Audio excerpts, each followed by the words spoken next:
Stronger grew the wonder of Dante, who almost fancied he had to do with one gifted with supernatural powers, still hoping to find some imperfection which might bring him down to a level with human beings.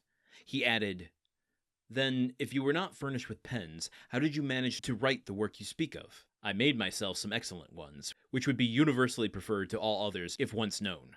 You are aware what huge whitings are served to us on meagre days. Well, I selected the cartilages of the heads of these fishes, and you can scarcely imagine the delight with which I welcomed the arrival of each Wednesday, Friday, and Saturday, as affording me the means of increasing my stock of pens.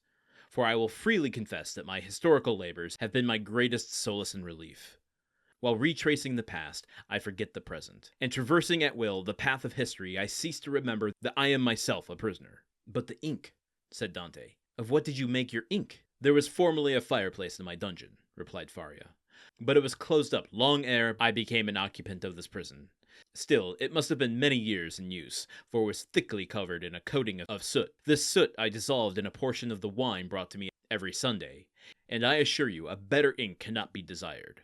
For very important notes, for which closer attention is required, I pricked one of my fingers and wrote with my own blood." "And when," asked Dante, "may I see all this?" "Whenever you please," replied the Abbé. "Oh, then let it be directly," exclaimed the young man. "Follow me, then," said the Abbé, as he re-entered the subterranean passage, in which he soon disappeared, followed by Dante. Sharing is caring. Look at that, everyone. We are sharing our resources and knowledge. Are you totally cringing yet? I'm going to listen back to that and wish so much that I hadn't just done that. How exciting is it that Dante is going to get to go to a different location? They're going to go through the tunnel to the Abbe's room and see all these things. And interesting that, well, we don't know what's going to happen next chapter yet. Maybe they'll get caught before they do. They're going to get caught in the tunnel. Maybe conflict is going to arise, and the jailers are going to be in Faria's room going, where the hell did Faria go? Look at this big hole in the ground. Guards, sound the alarm. What am I doing? Maybe that's going to happen. But maybe not. Maybe what's going to happen, actually, is that Dante gets to see all of these things that have just been spoken to him as ideas and get their practical creation, use, application. Like, it's going to make it a reality to him. These aren't just, like, broad fantasies spoke to him by the Faria. He's going to prove it, and the proof is going to be the transformational thing. Like, you can get an idea, but once someone sees...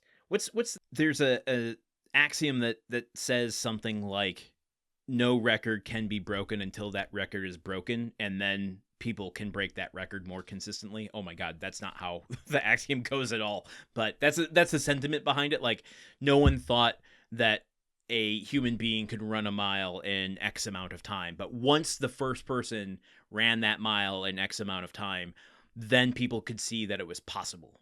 And once the idea was in their head that it was possible, they can push themselves to the limit to make sure that they hit X. And wow, what a convoluted metaphor for what is going on here. I'm sorry, it's hot in the studio and I'm losing my mind. But Dante, just given these ideas, doesn't see the reality of them yet. Going to Faria's room to see the pen and quill and ink and all of the works specifically that he's created from this is going to show irrevocable proof to Dante that this stuff is possible. And if it's possible, then that means he might be able to use it, transform himself in this way. You know what you call all this? Speculation. Because none of that had anything to do with what we actually read. I'm just thinking ahead, and, I got to be careful about doing that. What a messy way to end a chapter. It's been a long week, I'm not going to lie. My analytical brain is breaking down before your very ears. But there are two things that I want to just highlight about what was actually said here. One, Faria actually acknowledges that, yes, my work has kept me sane. And even though I don't look sane necessarily, I mean, he doesn't say this, but people see him as insane.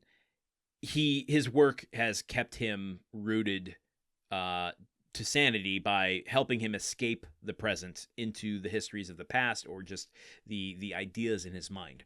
He explicitly states that here. The other thing is, I think the passion that is implied here, of when he's talking about the ink that he's using, he makes it from soot and wine, but when there is something more important, he actually uses his own blood. Now, let's just unpack that for a second and go, well, what in his mind means importance? What justifies the use of blood over wine? That has to, on some level, just mean that what he's working on, he is willing to put his own literal blood into. Like, it would be easy enough just to go, the wine is fine, or I'm out of wine. I'll just remember what I'm gonna write and wait for Sunday to come around where I get a little bit more wine, and I'll mix up a new batch and write it in. No, he's using his own blood to get the thought out immediately on paper and permanently. I realize that's a little vague, ambiguous, because it doesn't actually say what he's writing beyond this treatise about the unified Italy that he had talked about. But I think it shows a dedication to his own purpose in life, his own resolve, the lengths he's willing to go in order to execute the ideas that are in his head. That feels like maybe it could be thematically important to this story. I don't think Dumas implies those sorts of things, as we've seen so far, without some sort of broader context or later use. So just wanted to earmark that. I am so excited to see where we go in chapter 17. At this point in the book, what's exciting to me is I don't know where we're going. Like, we could go to another character next. Maybe we're going to go see Mercedes for a bit.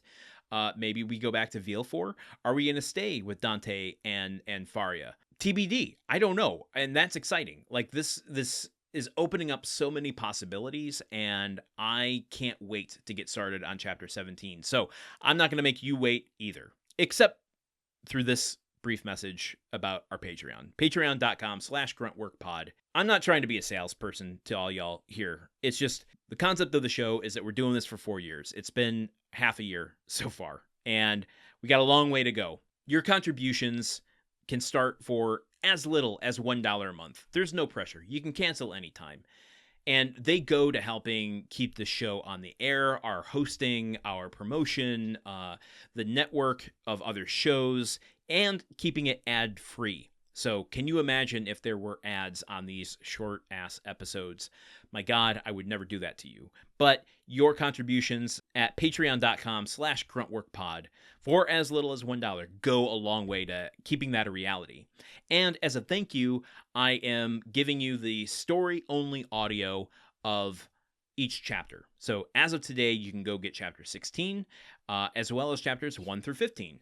Listen to all of it at once in chunks, however you want to, but it does not have my commentary in it, so you can just get the story if that is something you're interested in. And I would imagine you're probably more interested in the story than my commentary. Maybe. I don't know. I'm self-deprecating. What do you want from me?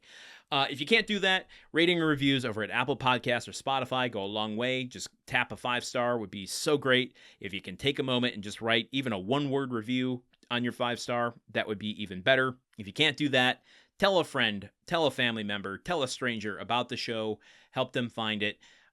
This really goes a long way to building our audience, building our community. And of course, you can join us over at Discord, and this is completely free, our Discord for the show, where we are talking about the book, where we're talking about reading in general experiences with the podcast, etc. Everybody is welcome over at Discord to join in that conversation. I'd love to see you there. And with that, we're going to close out chapter 16. I will see you all here tomorrow for chapter 17. Are you ready? I am. Until then, okay, goodbye.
The Countdown of Monte Cristo is part of the Gruntwork Podcast Network.